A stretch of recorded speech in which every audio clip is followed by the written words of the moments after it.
Good morning, everyone. We are going to start general entities from the book DK. Goyal. हम लोग आज शुरू करेंगे जनरल entities इलस्ट्रेशंस बनाएंगे डी.के. गोयल के बुक से. ठीक है, आपके पास अगर बुक नहीं है तो प्लीज आप देख लेना एक बार. मैं सारा जनरलिटी जो है ना डी.के. गोयल बुक से सारा जनरलिटी कराऊंगा, इलस्ट्रेशन के साथ साथ क्वेश्चंस भी, सारे क्वेश्चंस को मैं कराऊंगा. ठीक है, तो आप अगर आप देख रहे हो वीडियो तो डी.के. गोयल के बुक को आप क्वेश्चंस वगैरह निकाल लेना अगर आपके पास अवेलेबल है तो. ठीक है, मैं डी.के. गोयल के बुक से कराऊंगा क्योंकि मेरे पास डी.के. गोयल का ही बुक है और ये बढ़िया बुक है, अच्छा बुक है. ठीक है, चलो देखते हैं हम लोग इलस्ट्रेशन नंबर 1 देखेंगे. ठीक है, इलस्ट्रेशन नंबर 1 कह रहा है, मैं इलस्ट्रेशन नंबर 1 पहले पूरा क्वेश्चंस पढ़ रहा हूँ. ठीक है, क्वेश्चंस पढ़ने के बाद एक एक करके जनरलिटीज यहाँ पे करेंगे. ठीक है, देखो यहाँ पे illustration number 1 generalities. Illustration number 1 कह रहा है डी.के. गोयल के बुक से है, याद रखना डी.के. गोयल के बुक से है. इलस्ट्रेशन नंबर 1 कह रहा है कि enter the following transactions in the books of CRM and sons. CRM and sons के बुक में अकाउंटिंग एंट्री आपको करनी है. जनरलिटीज कहाँ करना है?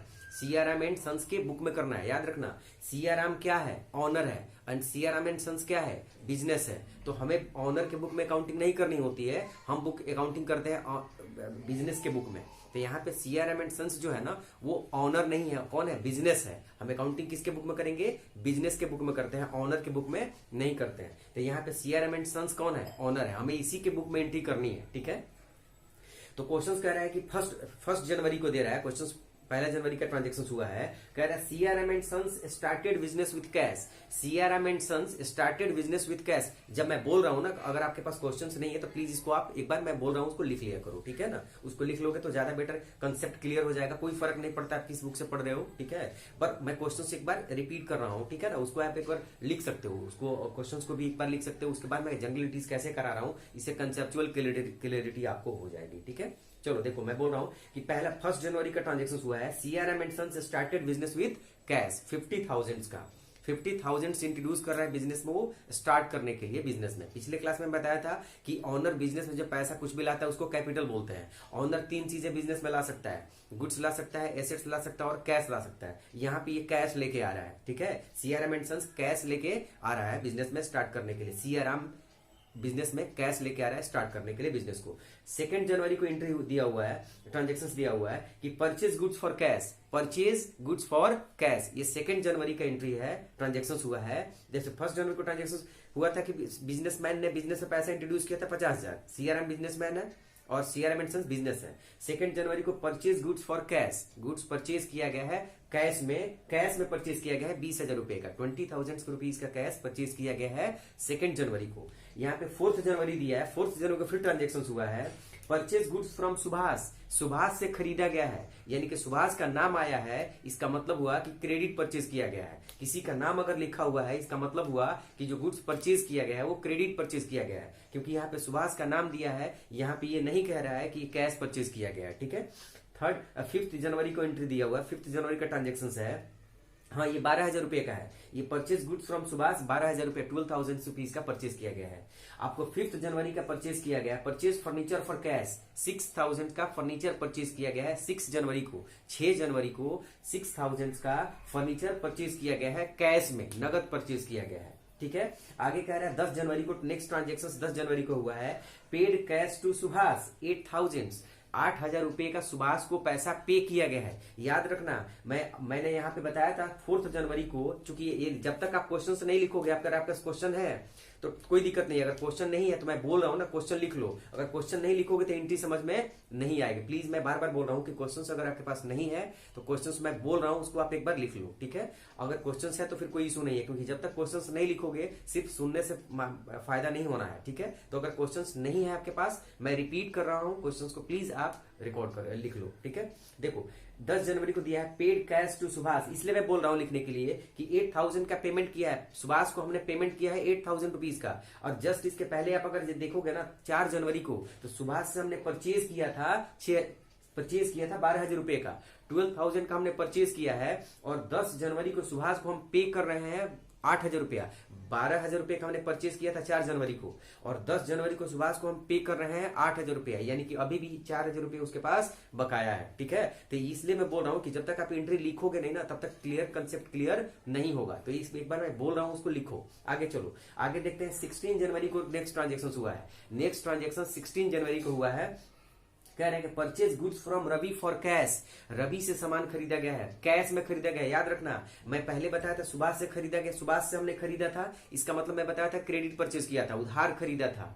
यहाँ पे भी नाम दिया हुआ है परचेज गुड्स फ्रॉम रवि, लेकिन आगे दिया हुआ फॉर कैश, तो रवि का कोई रोल यहाँ पे नहीं है, क्योंकि हमने गुड्स खरीदा है, कैश में खरीदा है, रवि से ही खरीदा है पर कैश में खरीदा है, तो रवि का कोई रोल यहाँ पे नहीं है। याद रखना 16 जनवरी को ये ट्रांजेक्शन हुआ है, purchase goods from Ravi for cash 7,500, 7,500 रुपए का गुड्स परचेज किया गया है, रवि से कैश में परचेज किया गया है। तो कंफ्यूजन हो सकता है, यहाँ पे रवि भी है और कैश भी है, तो रवि का कोई रोल नहीं है, इसका मतलब ये नगद परचेज किया गया है, कैश परचेज किया गया है। Cash purchase in the sense कि हमने सामान परचेज किया और पेमेंट तुरंत पे कर दिया, किसको, रवि को, ठीक है। तो रवि का कोई रोल यहाँ पे नहीं है। आगे देखो नेक्स्ट कह रहा है 17 जनवरी को नेक्स्ट ट्रांजेक्शन हुआ है, 17 जनवरी को नेक्स्ट ट्रांजेक्शन हुआ है। ट्रांजेक्शन कह रहा है कि परचेज गुड्स फ्रॉम रवि, हाँ यहाँ पे देखो, यहाँ पे रवि से परचेज किया गया है और 5,000 रुपए का परचेज किया गया है, लेकिन यहाँ पे कुछ कह नहीं रहे कि कैश परचेज किया गया कि क्रेडिट परचेज किया गया है। तो ऑब्वियसली रवि का नाम आया है, इसका मतलब क्रेडिट परचेज किया गया है। हम क्या मानेंगे, क्रेडिट परचेज किया गया है, क्योंकि रवि का नाम लिखा हुआ है। जस्ट इसके पहले वाले क्वेश्चन में रवि का भी नाम था और कैश भी था, तो वहां पे कैश था तो हमने क्या एज्यूम किया कि कैश परचेज किया गया है, ठीक है। यहाँ पे रवि का नाम है, कैश नहीं है। तो ये 17 जनवरी को जो ट्रांजेक्शन हुआ है, purchase goods from Ravi, purchase goods from Ravi कितने का, 5,000 का परचेज किया गया है, रवि से खरीदा गया, इसका मतलब साफ है कि ये उधार खरीदा गया है, क्रेडिट पे परचेज हुआ है, ठीक है। नेक्स्ट ट्रांजेक्शन 20 जनवरी को दिया हुआ है, about machinery for cash, machinery खरीदा गया है, नगद खरीदा गया है, मशीनरी खरीदा गया और मशीनरी हमारे लिए एसेट्स है, ठीक है। मशीनरी हमारे लिए एसेट्स है, मैं बताऊंगा क्यों एसेट्स है जब जनरलिटीज करेंगे तो, ठीक है। अबाउट मशीनरी फॉर कैश 8,000 का मशीनरी परचेज किया गया है, ठीक है। और लास्ट एंट्री इसमें दिया हुआ है 27 जनवरी को, 27 जनवरी को, 27 जनवरी को लास्ट एंट्री दिया हुआ है, पेड रेंट 400 का रेंट पे किया गया है। तो रेंट हमारा पे करना हमारा खर्चा है, एक्सपेंस है, ठीक है। रेंट पे करना हमारा एक्सपेंस है और एक्सपेंस का डेबिट बैलेंस होता है, एक्सपेंस बढ़ता है तो डेबिट करते हैं और घटता है तो क्रेडिट करते हैं। अब एक एक करके हम जनरलिटीज करेंगे, ठीक है, एक एक करके हम जनरलिटीज करेंगे। सबसे पहले हम पिछले क्लास में हम फॉर्मेट नहीं बताए थे, बस ऐसे ही रेंडमली जनरलिटीज हमने बताया था। अभी यहाँ पे मैं फॉर्मेट बताने वाला हूँ, ठीक है। देखो फॉर्मेट में पहला होगा डेट का कॉलम, ठीक है, पहला होगा डेट का कॉलम। जिस दिन को ट्रांजेक्शंस करेंगे ना, उस दिन को हम ट्रांजेक्शंस के बारे में यहाँ पे डिटेल्स लिखेंगे, ठीक है, डिटेल्स यहाँ पे लिखेंगे डेट कॉलम में। नेक्स्ट होता है पर्टिकुलर्स कॉलम। पर्टिकुलर्स कॉलम में क्या होता है ना कि जो ट्रांजेक्शंस हुआ रहता है ना उसका डिटेल्स लिखते हैं, ठीक है, ट्रांजेक्शंस का डिटेल्स लिखते हैं। डेट वाले कॉलम में डेट लिखते हैं कि जिस दिन को ट्रांजेक्शंस हुआ है उसको लिखते हैं। पर्टिकुलर्स वाले कॉलम में हम सिर्फ डिटेल्स लिखते हैं कि क्या इंसिडेंट हुआ है, ठीक है, कुछ परचेज हुआ है या सेल हुआ है या क्रेडिट परचेज हुआ है या क्रेडिट सेल हुआ है या एसेट परचेज हुआ है या एसेट सेल हुआ है, इन सारे डिटेल्स को यहाँ पे पर्टिकुलर्स में हम मेंशन करते हैं। उसके बाद यहाँ पे लेजर फोलियो दिया हुआ है। लेजर फोलियो का मतलब एलएफ लिखा है मैंने, एलएफ का मतलब होता है ledger folio. Ledger folio generally क्या होता है ना कि जब जनरल एंट्री हम बनाते हैं ना तो यहाँ से डेटा को ट्रांसफर हम लेजर में करते हैं, तो बेसिकली इसमें पेज नंबर लिखा हुआ रहता है कि ये किस पेज नंबर में जनरल एंट्रीज में लिखा हुआ था, उसको पेज नंबर में यहाँ पे पेज नंबर लिखा होता है। ये आपके अभी के लिए कोई यूज में नहीं है, प्रैक्टिकल लाइफ में जब आप जाओगे तो वहां पे इस चीज का इस्तेमाल होगा, यूज होगा। लेजर फोलियो बस इतना समझ लो इसमें पेज नंबर लिखा जाता है। उसके बाद मैंने लिखा है अमाउंट डेबिट साइड वाला। मैं बताया था कि every transaction has two aspects, debit and credit. Her transaction का दो पहलू होता है, एक डेबिट होगा तो दूसरा क्रेडिट होगा। यानी कि हमारा इनकम किसी का एक्सपेंडिचर होगा, हमारा जो इनकम होगा ना वो किसी का एक्सपेंस होगा। जैसे ये पेन हमने खरीदा तो हमारा तो एक्सपेंस हो गया, मान लो 20 रुपए का ये पेन खरीदा हमने तो ये हमारा तो एक्सपेंस हो गया, लेकिन जिससे मैंने खरीदा, जिसको पेमेंट किया, उसका तो इनकम हो गया ना कम से कम, ठीक है, ध्यान से सुनना। और अमाउंट मैंने क्रेडिट में लिखा है, ये अमाउंट क्रेडिट साइड वाला है, ये अमाउंट डेबिट साइड वाला है। यानी कि हर ट्रांजेक्शन का दो एस्पेक्ट्स होगा, डेबिट एंड क्रेडिट। कोई दिक्कत है इसमें? तो ये इसका फॉर्मेट है। अगर पूछे कोई कि कितना कॉलम होता है तो 1 2 3 4 5, जनरल एंट्री में कितना कॉलम होता है? 5 कॉलम होता है। ये एमसीक्यू के लिए क्वेश्चन बन जाता है, कई बार पूछ देता है कि how many column in general entries, आपको पूछ दिया जाता है। तो आप क्या बताओगे? 5 कॉलम होता है जनरल एंट्री में, एक तो डेट का कॉलम, दूसरा पर्टिकुलर्स, तीसरा लेजर फोलियो, चौथा अमाउंट डेबिट साइड वाला, अमाउंट क्रेडिट साइड वाला, ये कॉलम होता है, ठीक है। हम लोग अब एक एक करके जनरल एंट्रीज करेंगे, ठीक है ना। हम लोग एक एक करके जनरल एंट्रीज स्टार्ट करेंगे। मैंने लिखा है general entries in the books of CRM and sons. मैंने क्या लिखा है, general entries in the books of CRM and sons. CRM and sons के बुक में हम जनरल एंट्री कर रहे हैं। मैं पहले बताया था कि हम बुक अकाउंटिंग किसके बुक में करते हैं, बिजनेस के बुक में करते हैं, बिजनेसमैन के बुक में नहीं करते हैं। हम अकाउंटिंग सीआरएम एंड सन्स के बुक में करेंगे, सीआरएम एंड सन्स के बुक में करेंगे, हम सीआरएम के बुक में नहीं करेंगे। तो यहाँ पे पहला एंट्री, पहला ट्रांजेक्शन, मैंने पहले एक बार क्वेश्चंस बोल दिया है, आप मैं उम्मीद करता हूं कि आपने उसको लिख लिया होगा। और पहला एंट्री है, क्वेश्चंस है कि enter the following transactions in the general of CRM and sons, questions है। आगे 1 जनवरी को पहला ट्रांजेक्शन हुआ है। 1 जनवरी को पहला ट्रांजेक्शन हुआ है। 1 जनवरी को पहला ट्रांजेक्शन हुआ है। CRM and sons started business with cash. CRM and sons ने बिजनेस स्टार्ट किया है कैश में, यानी कि बिजनेस में कैश आया है। और कैश एसेट्स होता है, कैश होता है एसेट्स, और एसेट्स बढ़ता है तो डेबिट करते हैं, घटता है तो क्रेडिट करते हैं। तो बिजनेस में कैश आया है तो मैंने यहाँ पे कैश लिख दिया। बिजनेस में कैश आया है तो मैं लिख दिया कैश अकाउंट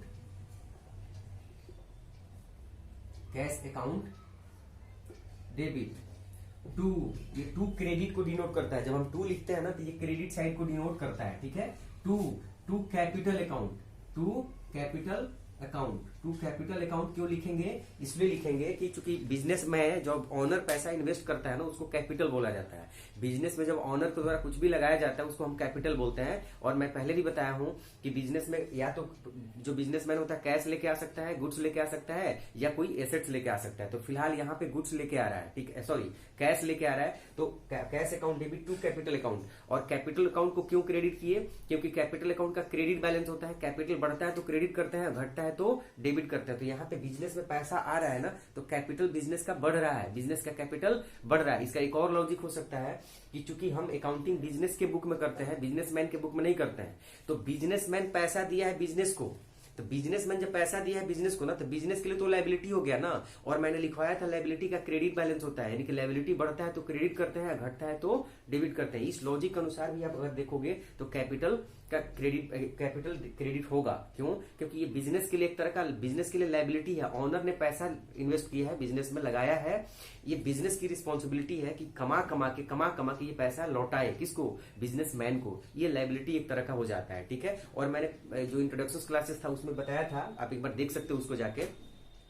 उसमें मैंने बताया था कि लायबिलिटी 2 तरह का, इंटरनल और एक्सटर्नल। तो ये जो लायबिलिटी है ना, कैपिटल जो जिस तरह की लायबिलिटी वो इंटरनल लायबिलिटीज है, एक्सटर्नल लायबिलिटीज नहीं। वहां पे डिटेल्स मतलब डिस्कशन किए थे, वो चेक कर सकते हो, ठीक है। तो एंट्री क्या होगा, बिजनेस में जब ऑनर पैसा लगाएगा तो cash account debit to capital account. चूंकि कैश एसेट्स है, एसेट्स बढ़ रहा है, ठीक है।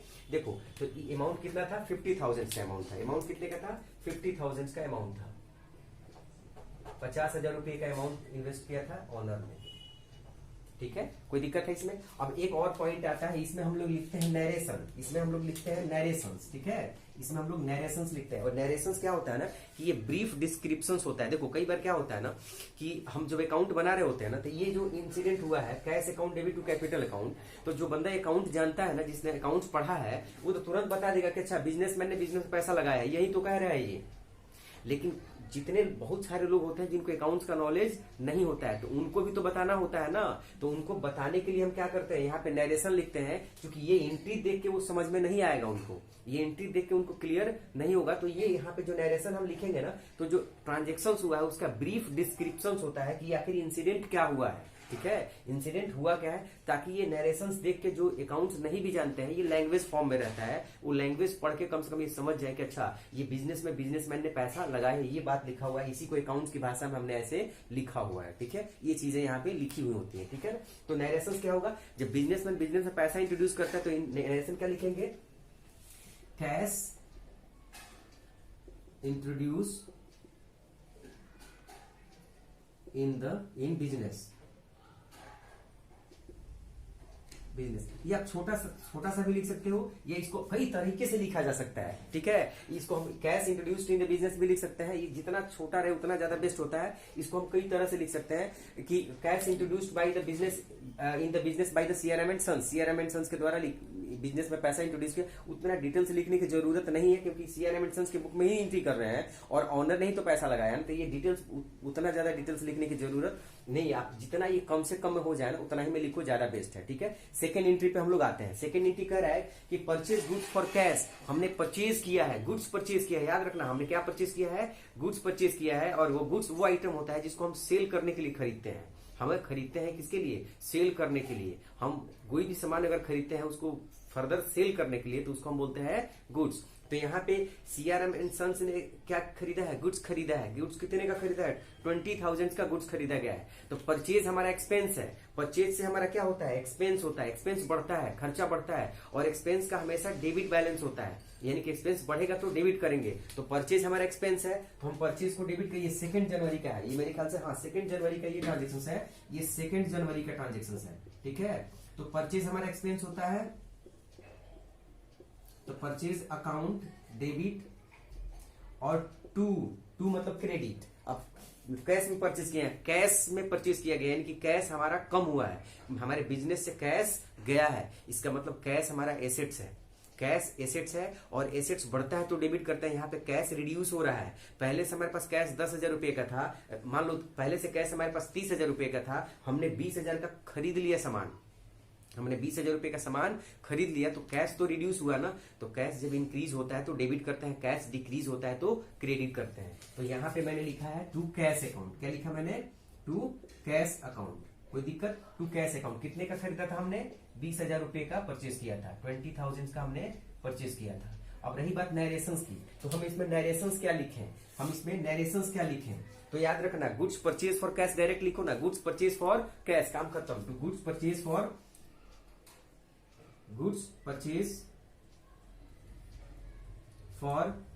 Cash, goods purchase for cash, काम खत्म। इतना ही लिखना है, इससे ज्यादा डिटेल्स लिखने की जरूरत ही नहीं है। जो इंसिडेंट हुआ है वो इस इंसिडेंट को लिख देंगे। अब देखो, जो अकाउंट्स नहीं भी जानता होगा ना, वो ये लाइन पढ़ के समझ जाएगा कि अच्छा गुड्स खरीदा गया है, सामान खरीदा गया है, कैश में खरीदा गया है। ये लाइन तुरंत समझ जाएगा कि cash introduced in the business, business में पैसा लगाया गया है। तो इसी वजह से हम नरेशंस लिखते हैं, ठीक है। आगे चलो, आगे नेक्स्ट ट्रांजेक्शन हुआ है 4 जनवरी को। नेक्स्ट ट्रांजेक्शन हुआ है 4 जनवरी को, नेक्स्ट ट्रांजेक्शन आपका हुआ है, ठीक है ना। 4 जनवरी को नेक्स्ट ट्रांजेक्शन हुआ है।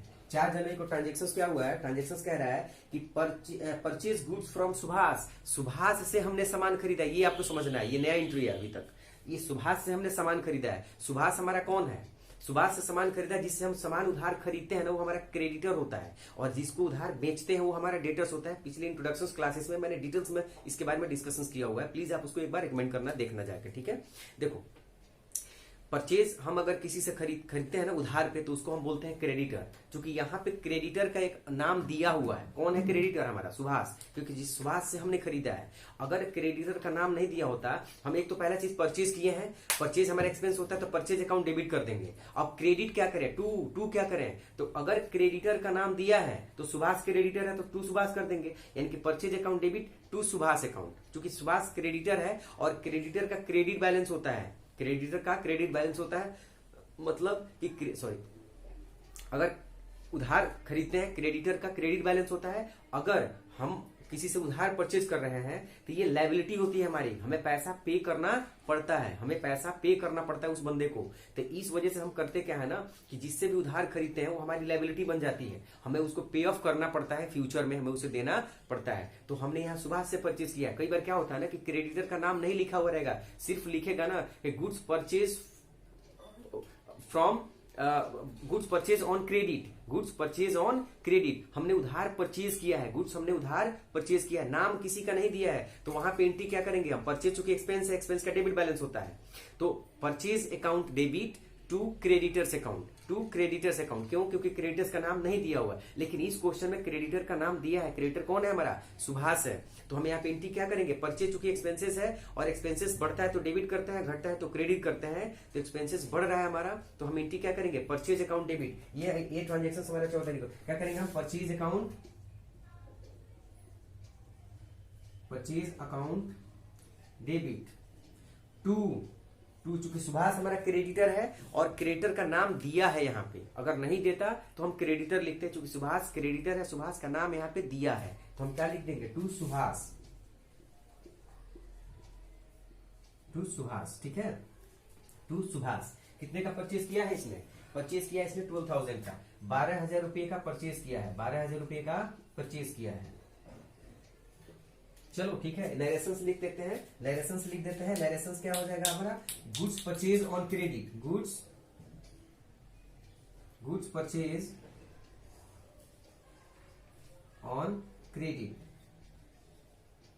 Goods purchase on credit. इसको हम और भी लिख सकते थे, गुड्स परचेज फ्रॉम सुभाष, ये भी लिख सकते थे। ऑन क्रेडिट कुछ भी लिख सकते थे। हमने क्या लिखा है, गुड्स परचेज ऑन क्रेडिट। अब क्रेडिट पे परचेज किए, सुभाष से खरीदे चाहे कैसे खरीदे, कुछ फर्क नहीं पड़ता। हम ये भी लिख सकते थे, goods purchase from Subhash on credit, ये भी लिख सकते थे। तो नरेशन में बेसिकली 20 ब्रीफ डिस्क्रिप्शन हम लिखते हैं, कुछ भी लिख सकते हैं, ठीक है, इसके लिए इशू नहीं होता है। नेक्स्ट ट्रांजेक्शन हम देखते हैं, कह रहा है कि 5 जनवरी को ट्रांजेक्शन दिया हुआ है, परचेज फर्नीचर फॉर कैश। याद रखना, हमने फर्नीचर परचेज किया है, यहाँ पे फर्नीचर परचेज किया है। एसेट, फर्नीचर क्या है हमारे लिए, एसेट्स है। कैसे एसेट्स है, क्योंकि नाम दे दिया है फर्नीचर। ये गुड्स, अगर फर्नीचर कहोगे कि सर ये कैसे पता चल रहा है कि ये गुड्स है कि ये एसेट्स है। देखो, ये बिजनेसमैन किस चीज का है, यहाँ पे कुछ भी नहीं दिया हुआ है, इसलिए क्योंकि फर्नीचर कह रहा है ना, तो फर्नीचर नाम से कह रहा है। अगर वो फर्नीचर का व्यापारी रहता ना तो फर्नीचर नहीं बोलता, क्या बोलता, हम गुड्स परचेज कर रहे हैं। जिस चीज में हम डील करते हैं ना, उस चीज को हम गुड्स बोलते हैं। तो अगर ये फर्नीचर का व्यापारी होता ना, तो यहाँ फर्नीचर नहीं बोलता, क्या बोलता, हम गुड्स परचेज किए हैं। ये ऊपर में गुड्स परचेज किया हुआ है, एंट्री दिया हुआ है, इसका मतलब यहाँ पे लिख रहा है फर्नीचर परचेज किया गया है। ये इससे स्पष्ट होता है कि ये बंदा जो है ना, बिजनेसमैन किसी चीज दूसरे चीज का होगा, ये फर्नीचर का व्यापारी एटलीस्ट नहीं है। फर्नीचर ये परचेज कर रहा है, इनकी अपने बिजनेस में यूज करने के लिए खरीद रहे हैं, इसलिए वो क्या है, एसेट्स है। क्योंकि अगर वो फर्नीचर का व्यापारी होता तो फर्नीचर नहीं बोलता, क्या बोलता, हम गुड्स परचेज कर रहे हैं, फर्नीचर उसके लिए गुड्स बन जाता। लेकिन चूंकि यहाँ पे ये कह रहा है कि हम फर्नीचर परचेज कर रहे हैं, इससे ये स्पष्ट हो रहा है कि ये फर्नीचर का व्यापारी तो कम से कम नहीं है ये, ठीक है। तो फर्नीचर उसके लिए क्या है, एसेट्स है। और एसेट्स का होता है डेबिट बैलेंस, ठीक है, बढ़ता है तो डेबिट करते हैं, घटता है तो क्रेडिट करते हैं। तो यहाँ पे फर्नीचर हमारा क्या हो रहा है, बढ़ रहा है, खरीद रहे हैं, एसेट्स बढ़ रहा है, एसेट्स इंक्रीज कर रहा है, तो कर देते हैं हम एंट्री। ये ट्रांजेक्शन दिया हुआ है तुम्हारा 5 जनवरी को, ये ट्रांजेक्शन 5 जनवरी को ही ट्रांजेक्शन दिया हुआ है, ये 5 जनवरी को ट्रांजेक्शन दिया हुआ है, ठीक है, ये 5 जनवरी को ट्रांजेक्शन दिया है। तो फर्नीचर खरीद रहे हैं ना, तो furniture account debit, furniture account debit to, देखो कैश खरीद रहे हैं क्या, हाँ, furniture account debit to cash, cash खरीद रहे हैं, नकद खरीद रहे हैं, याद रखना। और कैश भी हमारा एसेट्स है, कैश भी हमारा एसेट्स है, कैश भी हमारा एसेट्स है, याद रखना, कैश भी हमारा एसेट्स है। क्योंकि कैश बढ़ता है तो डेबिट करते हैं, घटता है तो क्रेडिट करते हैं। तो एक हाथ से तो कैश जा रहा है और दूसरे हाथ से एसेट्स आ रहा है, दोनों एसेट्स है, कैश भी एसेट्स है और फर्नीचर भी एसेट्स है। तो कैश जा रहा है, यानी कि कैश जा रहा है, इसका मतलब कैश कम हो रहा है, एसेट्स कम हो रहा है, तो क्रेडिट कर दिए। और फर्नीचर आ रहा है, फर्नीचर भी हमारा एसेट्स है, फर्नीचर हमारे पास आ रहा है, तो एसेट्स है, वो बढ़ रहा है, तो उसको डेबिट कर दिए। देखो अल्टीमेटली देखेंगे तो कोई इफेक्ट नहीं होना है, जितने का कैश गया है ना, उतने का फर्नीचर हमारे पास आ गया, तो एसेट्स हमारा एक्जैक्टली उतना ही दिख रहा है जितना पहले था। अब ये चीजें समझ में आएंगी जैसे जैसे आप आगे बढ़ोगे। तो अब बैलेंस शीट पे कोई इफेक्ट, इस एंट्री से बैलेंस शीट पे कोई इफेक्ट नहीं पड़ने वाला है, ठीक है। देखो ध्यान से, तो हमने क्या लिखा है, furniture account debit to cash account. कितने का फर्नीचर परचेज किया है इसने, 6000 का फर्नीचर परचेज किया है, 6000 का फर्नीचर परचेज किया है, 6000 का फर्नीचर परचेज किया है, ठीक है। हम नरेशन लिख देंगे, नरेशन क्या लिख सकते हैं, नरेशन लिख सकते हैं furniture purchase for cash, furniture purchase for cash. हम ये भी कह सकते थे कि assets purchase for cash, assets purchase for cash, क्योंकि एसेट्स का नाम इसलिए नहीं लिख रहा है ना कि एसेट्स, सॉरी एसेट्स इसलिए नहीं लिख रहा है कि एसेट्स का नाम दिया हुआ है, फर्नीचर दिया हुआ है, ठीक है। चलिए देखते हैं हम लोग कितना तक एंट्री कर सकते थे, किए थे 5 जनवरी तक का एंट्री हमने कर लिया था, 5 जनवरी तक एंट्री किया था। छठा देखते हैं हम लोग, पेड कैश टू सुभाष, याद रखना, सॉरी छठा नहीं, 10 जनवरी का, 10 जनवरी का देखते हैं, paid cash to Subhash, paid cash to Subhash, याद रखना, हमने सुभाष से परचेज किया है। देखना 4 जनवरी को मैंने परचेज किया था सुभाष से 12,000 रुपए का, यानी कि परचेज किया था। तो एंट्री क्या किया था, purchase account debit to Subhash account. मैं यहाँ पे लिख दे रहा हूँ, मैं एंट्री क्या किया था हम लोग, यहाँ पे मैं लिख दे रहा हूँ, यहाँ पे मैं लिख दे रहा हूँ, परचेज एंट्री क्या कहते हैं, purchase account debit to Subhash. कितने का खरीदे थे हम, 12,000 का खरीदे थे, याद रखना 12,000 का खरीदे थे। मैं इसको एंट्री को इसलिए लिख रहा हूँ ना क्योंकि जरूरी है ये बताना, ये बहुत जरूरी है बताना, ठीक है। हम 12,000 रुपए का खरीदे थे उससे, ध्यान से सुनना। यहाँ पे हम पे कर रहे हैं, सुभाष को हम पे कर रहे हैं, 10 जनवरी का जो एंट्री दिया हुआ है ना, हम सुभाष को पे कर रहे हैं। कितना पैसा पे कर रहे हैं, 8,000 रुपए पे कर रहे हैं, 8,000 रुपए पे कर रहे हैं। तो एंट्री क्या करेंगे हम लोग, यहाँ पे कर रहे हैं, तो कैश हमारे पास से जा रहा है कि नहीं जा रहा है, कैश जा रहा है ना, किसके क्या कम हो रहा है? सुभाष क्या था हमारा? लायबिलिटी था। सुभाष क्या था हमारा? लायबिलिटी था, क्योंकि हमने सुभाष से उधार खरीदा था, सुभाष से हमने क्रेडिट पे परचेज किया था, तो हमारा लायबिलिटी था। लायबिलिटी बढ़ता है तो क्रेडिट करता है, घटता है तो डेबिट करता है। यहाँ पे लायबिलिटी बढ़ा था, परचेज किए थे 12,000 रुपए का, तो लायबिलिटी बढ़ा था। अब उसको हम पेमेंट कर रहे हैं तो हमारा लायबिलिटी क्या हो रहा है? रिड्यूस हो रहा है, हमारा टेंशन कम हो रहा है। पहले टेंशन 12,000 से था, अब टेंशन घट 8,000 हम पे कर रहे हैं, चुका दे रहे हैं, तो अब टेंशन घट के कितना हो जाएगा? 4,000 पे आ जाएगा। इसका मतलब जब हम पे करेंगे ना, तो सुभाष जो यहाँ पे क्रेडिट किए थे ना, तो सुभाष को डेबिट कर देंगे। क्या करेंगे? सुभाष अकाउंट डेबिट कितने से? 8,000 से। और टू क्या कर देंगे? कैश हमारे पास से गया है ना, तो कैश अकाउंट। क्यों कैश करेंगे? क्योंकि कैश एसेट्स है, एसेट्स कम होता है तो क्रेडिट करते हैं, बढ़ता है तो डेबिट करते हैं। तो 8,000 से कर दिए। तो ध्यान से सुनना, मेरी बात को ध्यान से सुनना। अब देखो ध्यान से कि क्रेडिटर हमारा कितने था? सुभाष हमारा क्रेडिटर कितने से था? 12,000 से। अब क्रेडिटर को हमने चुका दिया कितने से? 8,000 से। तो इस एंट्री को अगर कट करें ना तो कट हो जाएगा, डेबिट और क्रेडिट कट हो जाएगा। अल्टीमेटली अभी सुभाष कितने से क्रेडिटर बचा हुआ है? सुभाष कितने से क्रेडिटर बचा हुआ है हमारा? तो 4,000 से बचा हुआ है। तो अगर हम इस एंट्री का इम्पैक्ट देखें तो हम यहाँ पे क्या कर सकते हैं? अब क्रेडिटर हमारा कितने से बचा है, तो हम ये कह सकते हैं purchase account debit 4,000 to Subhash, Subhash account. बात समझ में आया? सुभाष अकाउंट नहीं लिखेंगे, सुभाष लिखेंगे, ठीक है? पर्सनल अकाउंट में अकाउंट नहीं लिखने की जरूरत होती है, ठीक है ना? देखो ये दिख रहा है, हाँ दिख रहा है, चलो ठीक है। ध्यान से सुनना, ये एंट्री है, इसे करना नहीं है आपको, ये हिडन है, ये एंट्री अभी दिखना चाहिए था। ये वाला लास्ट वाला जो एंट्री मैंने किया है ना, वो करने की जरूरत नहीं है। क्यों जरूरत नहीं है? क्योंकि आपको ये एंट्री कर दी है ना, तो काम खत्म हो गया। ये मैं सिर्फ समझाने के लिए लिखा हूं कि अल्टीमेटली सुभाष अभी भी हमारे पास क्रेडिटर दिख रहा होगा कितने से? 4,000 से। पहले कितने का था? 12,000 से था। अभी उसको हमने 8,000 का पेमेंट कर दिया, तो अभी कितने से क्रेडिटर दिख रहा होगा? वो 4,000 से दिख रहा होगा। जैसे आप कहोगे कि सर ये कैसे कर रहे हैं? देखो मैथमेटिक्स में क्या करते हो, मान लो सुभाष से हमने परचेज किया था 12,000 रुपए का, और सुभाष को हमने पे कर दिया 8,000 रुपया। बात समझ रहे हो? तो सुभाष हमारा क्रेडिटर था 12,000 से, सुभाष को हमने पे कर दिया 8,000, तो अब कितना बचा? 4,000 तो बचा ना। तो सुभाष को अब 4,000 से पेमेंट करना है ना हमें, तो ये वाला जो 4,000 बच रहा है ना, इसके लिए हमने ये एंट्री पास किया। ये एंट्री करने की जरूरत वैसे आपको है नहीं, ये बुक में भी नहीं लिखेगा, करना भी नहीं है आपको। ये एज्यूम्ड है, ये हिडन है, मतलब कि ये एज्यूम्ड है कि इतना का क्रेडिटर अभी भी आपके पास बचा हुआ होगा। क्लियर है? कोई दिक्कत है इसमें? चलो अब मैं यहाँ पे इस एंट्री को बना दे रहा हूँ, यहाँ पे कर दे रहा हूँ। ये 10 जनवरी का ट्रांजेक्शन है मेरे ख्याल से, हाँ ये 10 जनवरी का ट्रांजेक्शन हुआ है, ये 10 जनवरी का ट्रांजेक्शन हुआ है, 10 जनवरी का ट्रांजेक्शन हुआ है।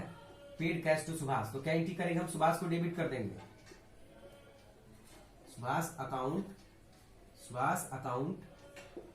डेबिट टू कैश जा रहा है हमारे पास से, बोलो Subhash account debit to cash account. Cash जा रहा है हमारे पॉकेट से, कैश एसेट्स होता है, टू कैश अकाउंट, ठीक है? कितना का पेमेंट कर रहे हैं हम लोग? 8,000 का पेमेंट कर रहे हैं, 8,000 का पेमेंट हम लोग कर रहे हैं, ठीक है? याद रखना, ये एंट्री मैं एक साथ लेके समझाया हूँ, आप अगर एक साथ किए हो, मैं चूंकि रेस कर चुका था इसको, और ये एक्सप्लेन करना जरूरी था इस एंट्री को, ठीक है? देखो इसमें नेक्स्ट नरेशंस हम लिख सकते हैं। नरेशंस क्या लिख देंगे? Paid cash to Subhash,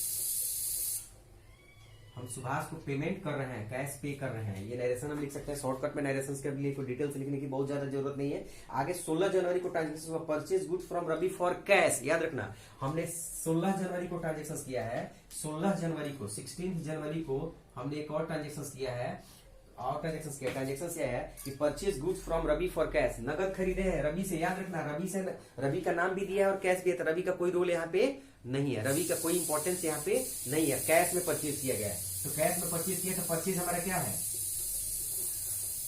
purchase account debit, purchase account debit. उम्मीद करते हैं कि आप लोग एक्सपर्ट बन गए हो। परचेज हमारा एक्सपेंस है, एक्सपेंस का डेबिट बैलेंस होता है, ठीक है ना? और बढ़ता है तो डेबिट करता है, घटता है तो क्रेडिट करता है। तो purchase account debit to cash, to cash. क्यों कैश करेंगे? क्योंकि कैश में खरीद रहे हैं, नगद खरीद रहे हैं। To cash account, to cash account कितने का खरीदा है हमने? हमने खरीदा है आपको 16 जनवरी को खरीदा 7,500 रुपीज का हमने परचेज किया है, 7,500 रुपीज का परचेज किया है। नरेशन लिख सकते हैं, goods purchase for cash, goods purchase for cash, नगद खरीदा गया है सामान, कितने का? ₹7500 का। याद रखना, नगद खरीदा गया है 7500 रुपए का सामान। ठीक है, आगे कह रहा है कि 17 जनवरी को नेक्स्ट ट्रांजेक्शन दिया है, 17 जनवरी को, 17 जनवरी को नेक्स्ट ट्रांजेक्शन दिया हुआ है, नेक्स्ट जनवरी 17 जनवरी को दिया हुआ है। कह रहा है परचेज गुड्स फ्रॉम रवि। हाँ देखो यहाँ पे परचेज गुड्स फ्रॉम रवि, यहाँ पे कैश नहीं दिया है, यानी कि रवि से हमने परचेज किया, जैसे वहां सुभाष से परचेज किया था वैसे ही यहाँ हमने रवि से परचेज किया है, उधार पे परचेज किया, नाम दिया है, इसका मतलब उधार परचेज हुआ है। पिछले एंट्री में भी नाम दिया था, लेकिन साथ साथ उसमें कैश भी लिखा हुआ था, तो हम कैश दिया है तो कैश मानेंगे, नाम से कोई फर्क नहीं पड़ता है। यहाँ कैश नहीं दिया है, सिर्फ कह रहा है कि purchase good from Ravi. Ravi से हमने गुड्स परचेज किया है 5000 का। याद रखना, रवि से हमने कुछ गुड्स परचेज किया कैश में 7500 का, और फिर हम रवि से कुछ गुड्स परचेज कर रहे हैं 5000 का क्रेडिट पे, उधार पे। तो इनकी क्या करता है, परचेज तो ऑब्वियस एक एक्सपेंस है, तो परचेज अकाउंट डेबिट, और टू, चूंकि यहाँ पे कैश तो जा नहीं रहा है ना, चूंकि उधार परचेज कर रहे हैं, कैश तो जा नहीं रहा है, तो हम क्या लिखेंगे यहाँ पे, टू रवि। क्यों? क्योंकि रवि हमारा क्या है, टू रवि। रवि हमारा क्या है, क्रेडिटर है, और क्रेडिटर बढ़ता है तो क्रेडिट करते हैं, घटता है तो डेबिट करते हैं। ठीक है, देखो यहाँ पे किससे परचेज किया है, 5000 का परचेज किया है हम, 5000 का परचेज किया है हमने। कोई दिक्कत है इसमें, कोई डाउट है? अब एंट्री नरेशन लिखना है तो नरेशन लिख दो, गुड्स परचेज ऑन क्रेडिट, आगे ऐड कर सकते हो फ्रॉम रवि, इतना डिटेल्स लिखने की जरूरत नहीं, छोड़ दो। आगे चलो, हम लोग सेकंड लास्ट एंट्री देखते हैं। 20 जनवरी को सेकंड लास्ट एंट्री दिया है, bought machinery for cash, machinery खरीदा गया है, बाउट कहो चाहे परचेज को, बात एक ही है, मशीनरी परचेज की है, और मशीनरी एसेट्स होता है। मशीनरी हमारा क्या होता है, एसेट्स होता है, एसेट्स का डेबिट बैलेंस होता है, बढ़ेगा तो डेबिट करेंगे और घटेगा तो क्रेडिट करेंगे। तो पहला चीज मशीनरी एसेट्स है, मशीनरी बढ़ रहा है तो मशीनरी को डेबिट कर देंगे हम। देखो ट्रांजेक्शन किस दिन को हुआ है, ट्रांजेक्शन किस दिन को हुआ है हमारा, 20 जनवरी को हुआ है ट्रांजेक्शन हमारा, 20 जनवरी को हुआ है। क्या होगा, मशीनरी खरीदा गया, तो मशीनरी एसेट्स है,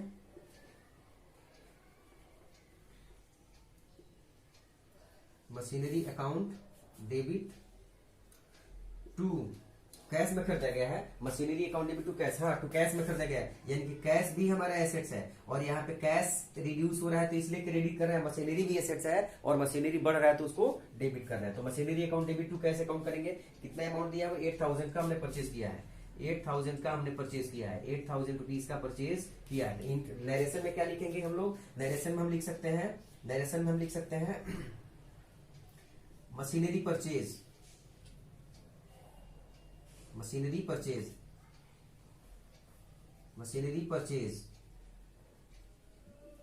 फॉर कैश, मैं थोड़ा जल्दी लिख रहा हूं, फॉर कैश, ठीक है, फॉर कैश, ठीक है, मैं थोड़ा स्पीड चलूंगा, आप टेंशन नहीं लेना। आगे देखो लास्ट एंट्री लिख रहा हूं मैं, लास्ट एंट्री बचा हुआ है, पेड रेंट, ऑब्वियस है, रेंट हमारा रेंट पे कर रहे हैं, खर्चा है ना, खर्चा हमारा बढ़ रहा है, खर्चा बढ़ रहा है, रेंट पे कर रहे हैं, खर्चा बढ़ रहा है, तो एक्सपेंसेस का कौन सा बैलेंस होता है, खर्चे का कौन सा बैलेंस होता है, डेबिट बैलेंस होता है। तो यहाँ पे हम क्या कर सकते हैं, rent account debit to cash account. याद रखना, मैं रेंट अकाउंट क्यों डेबिट कर रहा हूं, क्योंकि रेंट एक्सपेंसेस है, और एक्सपेंसेस का नाम दे दिया है, एक्सपेंसेस किस रूप में हो रहा है, तो रेंट के रूप में हो रहा है। एक्सपेंसेस किस रूप में हो रहा है, तो हो सकता है सैलरी के रूप में हो रहा होगा। एक्सपेंसेस किस रूप में हो रहा है, हो सकता है वेजेस के रूप में हो रहा होगा। तो चूंकि यहाँ पे एक्सपेंसेस का टाइप दे दिया है कि किस रूप में एक्सपेंसेस हो रहा है, तो एक्सपेंसेस हो रहा है आपका रेंट के रूप में, और रेंट चूंकि एक्सपेंसेस है तो एक्सपेंसेस डेबिट करेंगे। एंट्री क्या कर देंगे हम लोग यहाँ पे, ये लास्ट एंट्री है आपका 27 जनवरी को, लास्ट एंट्री हो रहा है 27 जनवरी को लास्ट एंट्री हो रहा है। एंट्री है रेंट अकाउंट, तो रेंट हमारा एक्सपेंस है, तो हम कर देंगे रेंट अकाउंट डेबिट टू, चूंकि कैश पे कर रहे हैं, टू कैश अकाउंट, कितना पे कर रहे हैं हम, रेंट 400 रुपया रेंट पे कर रहे हैं, 400 रुपया रेंट पे कर रहे हैं, ठीक है। तो 400 रुपया नरेशन से वही लिख सकते हैं, नरेशन क्या लिख सकते हैं हम लोग यहाँ पे, कि नरेशन लिख सकते हैं हम लोग कि रेंट पेड, कोई दिक्कत नहीं, रेंट पेड वो दिक्कत है, नरेशन लिख सकते हो आप, यहाँ पे लिख लेना। मैं नहीं लिख रहा हूँ क्योंकि वो हो सकता है नहीं दिखेगा, तो मैं यहाँ पे रेंट क्या लिखो, नरेशन क्या लिखोगे, रेंट पेड, बस हो गया, रेंट पेड। याद रखना कई जगह आप देखोगे ना तो बीइंग लगाया होगा या फॉर लगाया होगा, बीइंग रेंट पेड या बीइंग कैश पेड या being goods purchase for cash, तो बीइंग लगा सकते हो, उसके लिए कोई इशू नहीं है। आप बीइंग लगा सकते हो, बीइंग लगा सकते हो या फॉर लगा सकते हो, कोई दिक्कत नहीं। नहीं भी लगाओगे तो कोई इशू नहीं, ठीक है ना, नहीं भी मेंशन करोगे तो कोई इशू नहीं। इसको एक बार लिखो, इसको समझो, ठीक है। इलस्ट्रेशन नंबर 1 कंप्लीट हो गया है, डीके गोयल बुक का इलस्ट्रेशन नंबर 1 कंप्लीट हो गया है, ठीक है ना। चलो देखते हैं।